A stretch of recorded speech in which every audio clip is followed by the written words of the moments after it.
Book 1, Bazur's Plot, Chapter 33, Puddlejump Hollow Village. I ate quickly and said, I am going to start scanning right now. You keep eating. Instantly, a capritor got up from eating and followed me. I noticed and said, oh no, I'm sorry. I can't wait for you to eat. He surprisingly answered, No, you're correct to start your work now. Go ahead. I will be relieved later by my tribe mate. I bowed to him, just to be sure I was respectful, and I did honestly feel honored that Capritors had started to speak to us. They especially did not talk to humans. That was given for sure. They did so important work scouting and making sure we were safe. I did not feel at all afraid while working. I knew they would warn us, just like this morning, if there was anything. I started on the left side since we had not agreed to change a side.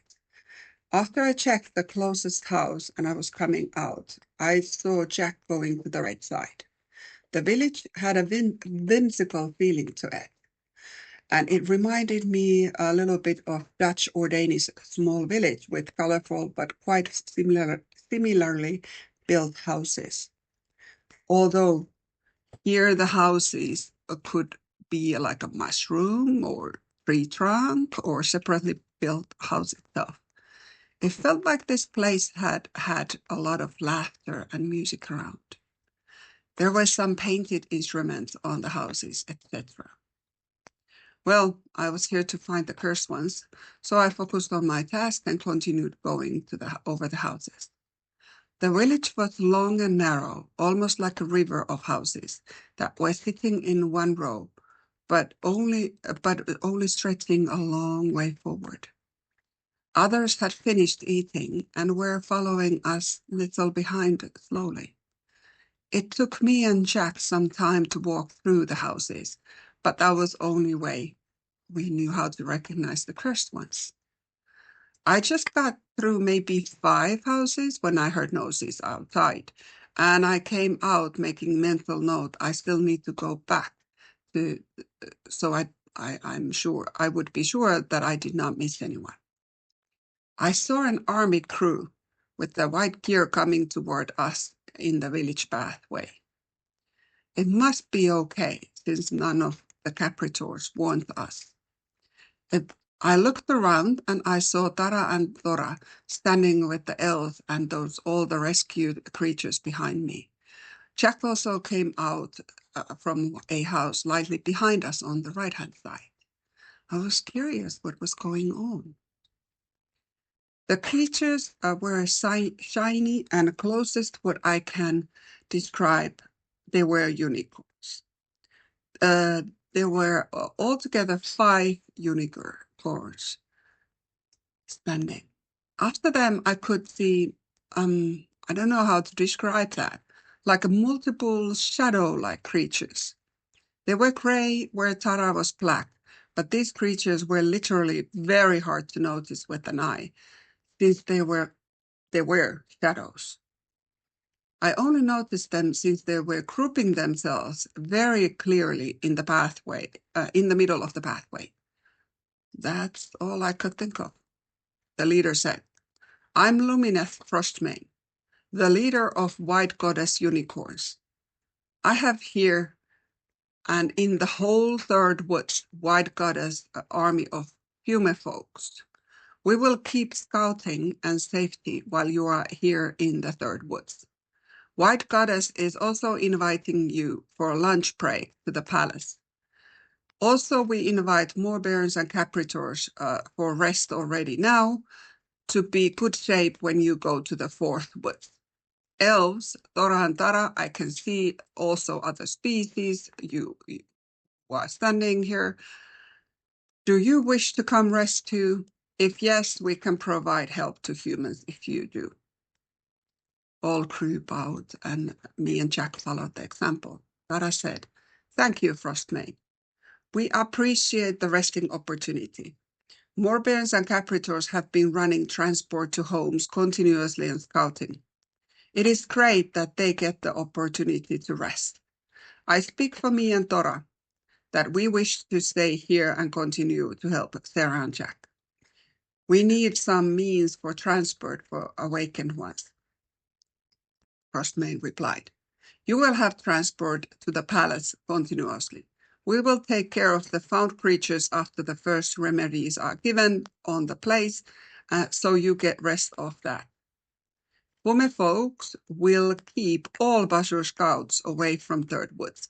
We made sure the scouts from this morning got a clear view, but the rest are now being led elsewhere.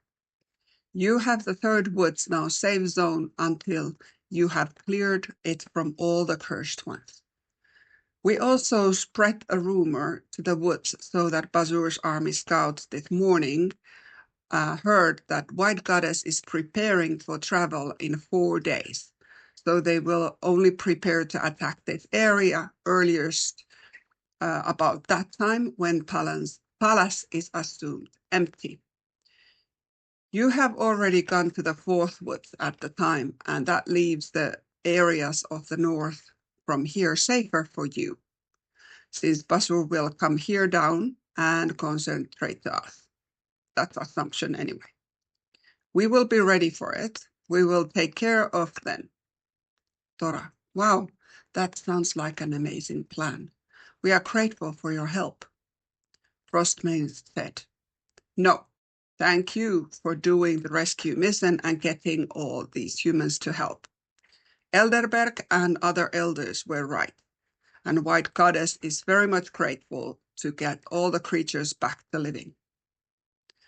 Frostmane looked now at Tim, Tom, Sylvester, and Eloven. What do you, underground medicine elf? Do you want to have a rest? Sylvester took a step forward. No, Frostmane. We have actually been declining our tribe's request to change us. We all four want to stay. Tom just returned taking the last two to our tunnels, and we got a new batch of remedies, so we are good to go again. We need filling since our magic pouches are not able to provide this much remedies that we keep needing. But now we are okay to continue. Frostmane nodded. Tara spoke. Frostmane, we would need help with these rescues, different species of rescues. We don't know where their homes are. We found them in Second Woods West Village. They are with us since we don't know where to take them. Frostmane looked at the different species of creatures. Not to worry, we will find out where your tribes are. I can see that we also have few of our rarest creatures. So let's check if your tribe mates are cursed to be part of Bazur's army. He values very strong ones. Anyway, you will have the White Goddess Palace for your home until we find your tribe. There was a sigh of relief, and rescued creatures all spoke together, thanked yous, and bowed to the Frostmane. Frostmane continued, Since this is clear, we take the creatures to rest and eat, and you will have a transport crew here in a minute. Puma folks, now you can go to shadows. Instantly, one could not see any of them anymore. There was just a hint of gray, and then the village pathway was empty. Frostmane smiled to my facial expression. Rest assured, they are watching and scouting for your safety. You will not see them from now on, since like Tara here, they can disappear to surroundings. If you need them, just say, Puma folks, can one of you come here and up here? Frostmane said, here comes the carriages. 3 carriages appeared to the view. Actually, they looked like earthy horse carriages from old age, but these were just the carriage part alone. There was nothing pulling them like on Earth. Inside, what it looked like nice seat or bed where we could help the awakened ones. He continued, once you have filled one with the passengers, you can tap the side of the carriage and say, to the palace, and it will go. And if you need to pass a message, tell the message to the carriage before sending it back to us, and we will hear it. And when you are ready to lunch, jump into one of them and it will bring you to the palace straight away. Tara replied, "Thank you, Frostmane. Thank you for your help." Rescues were getting into one carriage, which seemed to expand on the need, and it all fitted nicely to that one carriage. It was good since Capritors and Moorburns were running a lot.